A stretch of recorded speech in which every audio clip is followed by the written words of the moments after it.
হিজরত মুসলমানকে কিয়ামত পর্যন্ত স্বপ্ন দেখাবে। হিজরত মুসলমানকে বহু শিক্ষা দিবে। যতবার হিজরতের কথা আমরা আলোচনা করব, যতবার হিজরি সনের কথা উল্লেখ করব, যতবার হিজরি সনের গণনা করব, যতবার হিজরি সনের স্মরণ আমাদের আসবে, হিজরি সনকে কেন্দ্র করে হিজরতের স্মরণ আসবে, ততবার আমরা ভেতর থেকে এক অবর্ণনীয় প্রেরণা, সাহস, স্বপ্ন আমরা দেখতে পাবো। হতে পারে সেই ঘটনা অনাকাঙ্ক্ষিত, কিন্তু সেই অনাকাঙ্ক্ষিত ঘটনা আমাদেরকে শক্তি যোগাবে, সামর্থ্য যোগাবে, স্বপ্ন দেখাবে, আমাদেরকে সাহস যোগাবে, সামনে এগিয়ে যেতে সহযোগিতা করবে।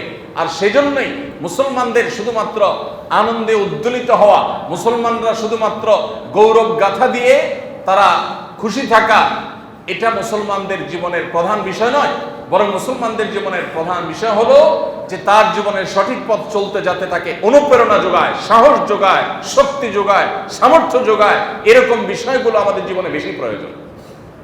ভাইরা আমার, আমাদের বেঁচে থাকার জন্য এই প্রেরণা কত বেশি প্রয়োজন সেটা আমরা হিজরতের শিক্ষাগুলো নিয়ে আলোচনা করলে দিনের আলো মতো পরিষ্কার হয়ে যাবে ইনশাআল্লাহ।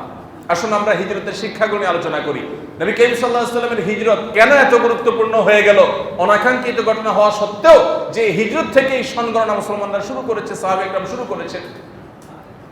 আনন্দের সংবাদকে স্মরণীয় সবাই করতে চায়, কিন্তু সাহাবীরা কেন দুঃখের সংবাদকে স্মরণীয় করতে চাইলেন? কারণ সাহাবীরা চেয়েছেন কিয়ামত পর্যন্ত পৃথিবীতে মুসলমানরা যখন আসবে, পৃথিবীর যে প্রান্তে মুসলমান থাকুক আর আসুক, তারা যেন নবী করিম সাল্লাল্লাহু আলাইহি ওয়াসাল্লামের হিজরতকে স্মরণ করেন হিজরি সনের মাধ্যমে।